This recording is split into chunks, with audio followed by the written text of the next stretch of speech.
Les amis béliers, bonjour. Je vais tirer toutes les cartes dont j'ai besoin pour faire votre guidance. Je mets une accélération et on se retrouve juste après pour entrer dans le vif du sujet.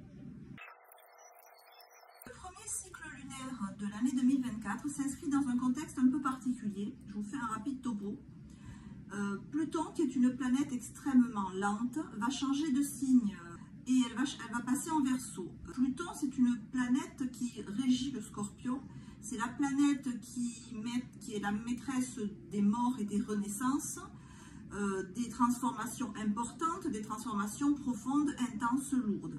Donc, en ce qui vous concerne, premièrement, c'est cette carte du contrôle dans le tarot de Osho qui nous montre une emprise forte de la matière. Alors, est-ce que c'est vous qui avez une emprise sur la matière forte, c'est-à-dire que vous aimez maîtriser les choses autour de vous, ou est-ce que c'est la matière qui a une emprise sur vous, c'est-à-dire est-ce que voilà, vous attachez une très grande importance à tout ce qui est matériel, au confort matériel, aux finances, à la santé, voilà, je pense que c'est un peu des deux. C'est la première idée. La deuxième chose qu'il faut noter dans votre tirage, c'est qu'on a deux fois les deniers, on n'a pas de coupe, on n'a pas de bâton et on n'a pas d'épée, on n'a que des deniers. Les deniers, dans le tarot, ça représente tout ce qui est matériel, justement, que ça va du corps humain jusqu'aux habits, jusqu'à la maison dans laquelle on vit. Ça passe aussi par notre place dans la société, notre argent, notre position sociale. Voilà, c'est tout ça le denier, mais vous voyez bien qu'on reste vraiment très concret dans la matière à 400%. Voilà. Donc de là à dire qu'il y a un peu trop de matière dans votre tirage, il n'y a qu'un pas que je vais vite franchir. Alors, on va peut-être commencer par les aspects négatifs. Donc, aspect négatif, ça veut dire aspect à travailler. Donc, de manière générale, le chemin de vie, et c'est-à-dire l'endroit où vous pouvez vous diriger et où vous allez constater des facilités, où vous allez constater que les portes s'ouvrent, que les opportunités viennent, que les réponses positives arrivent. Voilà, quand on est comme ça, on peut estimer qu'on est sur le bon rail. Quand on se trouve face à des difficultés qui sont sans cesse renouvelées, quand les portes ne s'ouvrent pas, quand on n'obtient pas ce qu'on veut à répétition, quand on ne se sent pas bien dans son corps, dans son travail, dans sa vie familiale, sentimentale, etc., c'est que vraisemblablement, on n'est pas sur les bons rails. Et donc, le but du tirage ici, c'est de voir déjà, d'identifier les rails, parce que ce n'est pas toujours évident d'identifier ces rails. Et une fois qu'on a identifié les rails, de voir s'il y a des obstacles dessus, donc d'identifier aussi les obstacles, et ensuite, comment on fait pour dépasser ces obstacles. Voilà, c'est le but de ce tirage. Donc, on va commencer par les obstacles. Voilà, ce qu'on va y aller, franchement. Les obstacles, j'imagine que vous les voyez déjà, quoi. C'est cette présence forte, massive de la matière. Alors, la matière, c'est bien, en soi. Hein, avoir les pieds sur terre, c'est être dans l'ici et maintenant. Hein, I am here and now. C'est la mindfulness, c'est la pleine conscience, c'est le Graal que tous les chercheurs spirituels veulent atteindre. C'est aussi le Graal pour tous les chefs d'entreprise hyper performants qui veulent arriver à la fois eux et leurs salariés, puisqu'ils ont bien compris que c'était une communauté d'intérêt, à être le maximum focus pour être le maximum efficace. Voilà. Pour être efficace dans mon travail, il faut que je sois focus, et pour ça, il faut que mon corps soit assez relax pour que mon énergie elle soit consacrée à ma tâche et pas à gérer mes émotions. Donc c'est bien pour un chef d'entreprise, c'est bien que lui arrive à ce stade-là, c'est bien aussi que ses salariés ou que ses employés arrivent à ce stade-là parce qu'ils sont plus efficaces. Ça s'applique aussi dans une relation familiale en tant que parent, où on essaie de montrer le bon exemple à ses enfants dans leurs études, dans leur vie future. C'est bien pour soi personnellement parce qu'on est plus efficace, on est plus heureux, on est plus épanoui quand on arrive à être bien ancré dans l'ici et maintenant plutôt qu'à être perdu dans des divagations et être perché. Donc en soi Donc la matière, c'est le carré, hein, c'est les angles droits, comme on voit sur la carte du contrôle. S'il n'y avait pas ce personnage au milieu, on sent qu'il est hyper tendu, voilà, si on fait abstraction de ce personnage, la carte, elle est belle, elle est géométrique, on sent qu'il y a une puissance forte, on sent un ancrage profond. Le carré, ben, c'est le symbole de la Terre. On voit qu'il y a un triangle inversé qui peut représenter Muladhara, c'est-à-dire le premier chakra. Donc c'est vraiment, je suis enraciné. Mon premier chakra est vraiment en pleine action. Le premier chakra, c'est le chakra qui régit la santé physique, la santé financière, la santé matérielle. J'ai trouvé ma place dans la société, je suis bien dans ma peau, je suis bien dans mon corps. Le seul hic, ben c'est le personnage qui est à l'intérieur en fait. Parce qu'on voit que ça lui coûte. On voit qu'il est un petit peu à l'étroit, enfin, un petit peu, c'est un pléonasme, mais qu'il est vraiment à l'étroit et qu'il est dans la gestion forcée, il est dans le contrôle. C'est-à-dire, il a pas. En fait, c'est un homme, le personnage. Un homme, dans le sens, c'est un être humain. On se fout si c'est un homme ou une femme, c'est un être humain. Et le dessin qui est symbolisé là, c'est une figure géométrique, n'est-ce pas? C'est un carré, et puis un triangle inversé, et un autre grand triangle. Et lui, c'est un être humain. Et un être humain, c'est pas une figure géométrique. Ce qui veut dire que vous ne pouvez pas, parce que vous êtes un être humain, atteindre la perfection que vous semblez viser. Alors, je pense de suite à une perfection physique. La perfection physique peut être chez vous, peut-être chez vous. Le désir de perfection physique, ça s'est renchéri ici par ces deux corps nus là qui sont dans une lutte. C'est renchéri aussi par le fait qu'on a beaucoup de deniers. Le désir d'une perfection physique, c'est-à-dire d'avoir un corps qui soit au max de ses possibilités. Donc, d'un point de vue esthétique, on va dire, il y a une recherche quand même, voilà, d'un corps avec des mensurations idéales,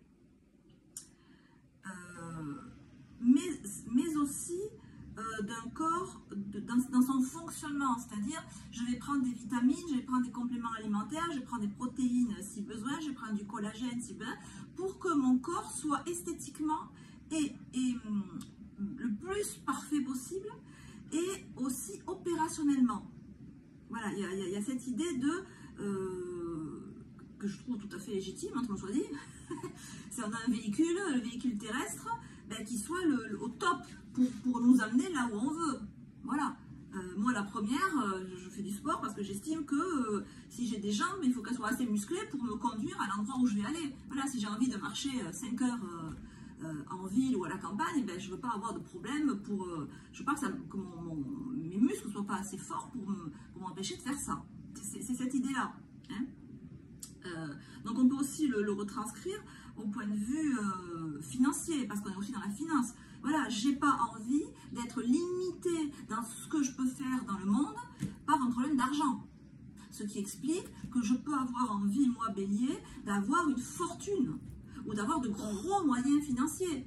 Pourquoi? Parce que j'ai des envies de faire des voyages, de faire plaisir à mes proches, de construire une maison, et je me donne les moyens de faire ce que j'ai envie de faire. Donc tout ça, on comprend bien que tout ça, c'est positif, c'est constructif. On voit bien que le problème, c'est l'excès. Voilà, c'est juste l'équilibre, en fait. Et donc, en soi, il n'y a pas véritablement d'obstacle. Vous n'avez pas d'obstacle véritable, vous n'avez pas de porte qui se ferme, en fait. Hein.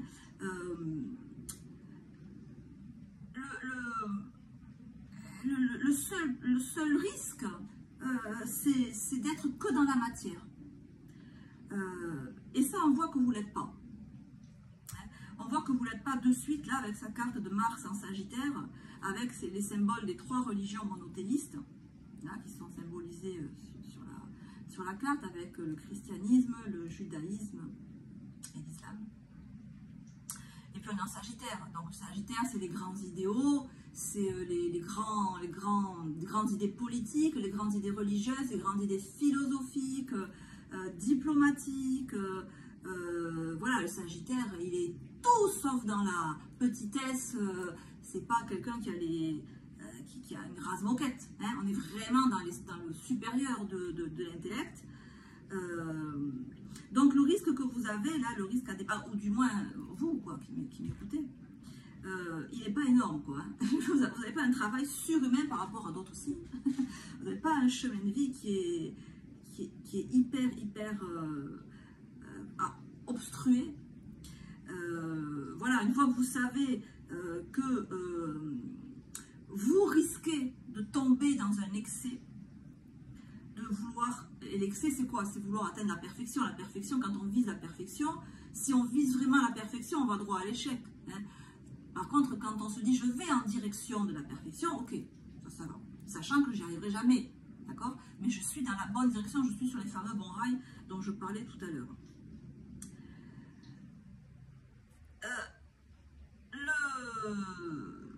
Alors donc, en cherchant bien, en grattant, hein, on va chercher, je vais quand même trouver un petit quelque chose à vous dire, qui pourrait être embêtant.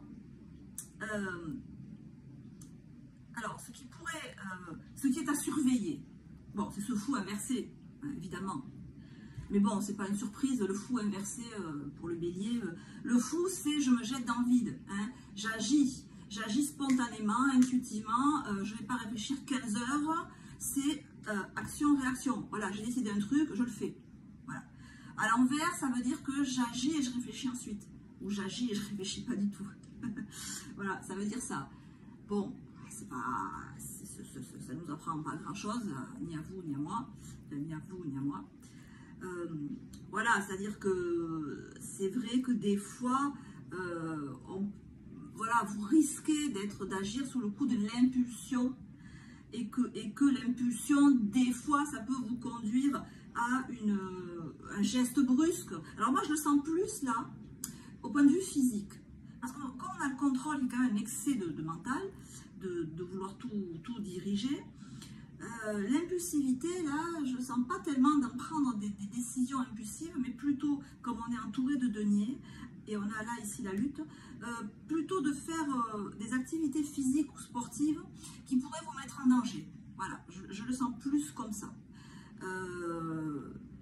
C'est le conseil. Voilà, faites gaffe quand vous faites des sports ou quand vous engagez votre corps. Par exemple, bon, ce qui me vient en tête, là, si vous faites de la moto, voilà, ça nous met en avant le fait que, ben oui, des fois vous pouvez avoir des gestes ou des réactions un peu mat à l'envers, c'est-à-dire un peu incontrôlées, un peu sous le coup d'une réaction. D'accord? Nous, ce qu'on vise quand on est sur un chemin spirituel, c'est être proactif ou actif, c'est-à-dire j'agis selon mon chemin, selon mon intention, et ne pas être dans la réaction où là on agit parce qu'on agit suite à l'action de quelqu'un d'autre.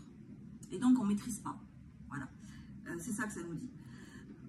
Donc voilà, juste soyez vigilants dans ce qui est voilà, sport extrême ou pas. Par exemple, si vous faites de la musculation, de la gymnastique, j'en sais rien moi, de la danse, du pilates, du yoga, voilà, vous sachez, mais vous le savez déjà, donc j'enfonce une porte ouverte, que vous pouvez avoir tendance à vouloir, par exemple, pousser un petit peu à l'extrême une position de hatha yoga, voilà, que vous pouvez pousser à l'extrême un petit peu trop soulever d'haltères, que dans votre alimentation, vous pouvez peut-être être un petit peu trop, à vouloir ajouter un petit peu trop, soit de protéines, soit de vitamines, soit de... Voilà. Bon, une fois qu'on le sait, bon, hein, c'est facile à éviter. Alors, un dernier mot sur l'abondance, là, qui vous tend les bras. Hein, dans la mesure où vous avez conscience de cet aspect qui peut être un peu dans l'impulsivité dangereuse pour votre sécurité physique, qui rejoint cette idée de à tout prix vouloir aller dans la réussite de ce que vous avez décidé. Ok, on sait, vous êtes un tempérament de feu, vous avez décidé un truc, vous voulez y aller, vous y allez. Bon, si vous n'y allez pas dans la minute qui vient, pas grave non plus, quoi. Hein. Mais ça, je pense qu'avec une certaine maturité, ça vient, hein, ça vient assez vite. Et enfin vite, peut-être pas vite, ça vient avec la maturité de l'âge et des expériences. Et vraisemblablement, cette ouverture au spirituel qu'on voit là avec les 3 religions est une aide considérable qui doit, mais alors, booster à fond votre maturation. Vraiment, cet aspect, alors peut-être religieux, hein, la religion dans ce qu'elle a de beau, dans la prière, dans la connexion au divin, au plus grand que soi, ça vous est une aide et ça booste votre capacité de maturation et dans ces cas-là, ce contrôle excessif et cette impulsivité qui peut être dangereuse, vous la balayez d'un revers de la main et vous allez droit vers cette abondance en fait. Et on voit que cette abondance, elle est à la fois matérielle et financière, mais elle est aussi, j'allais dire cosmique, elle est aussi... c'est comme si les opportunités tombaient du ciel, ou la chance tombait du ciel. On sait très bien qu'elle ne tombe pas du ciel, la chance. Hein. On sait très bien que aide-toi, le ciel t'aidera. Donc si la chance tombe du ciel, c'est que vous avez actionné le bon, vous avez secoué le bon cocotier pour que les choses positives tombent. Mais c'est ça justement, c'est que toute cette impulsion, cette énergie que vous mettez à agir dans la matière, ben, vous la mettez vite dans le bon sens, sur les bons rails, et du coup vous récoltez cette abondance que les autres peuvent dire, oh mais ça te tombe du ciel quoi. On vous dit, ben voilà, t'as qu'à tendre la main et toi ça tombe. Ben oui, mais toi ça tombe parce que avant t'as entrepris les actions qui étaient bonnes pour toi quoi. Je vous embrasse et je vous dis à très bientôt pour de nouvelles guidances, celle de février. Ciao, ciao.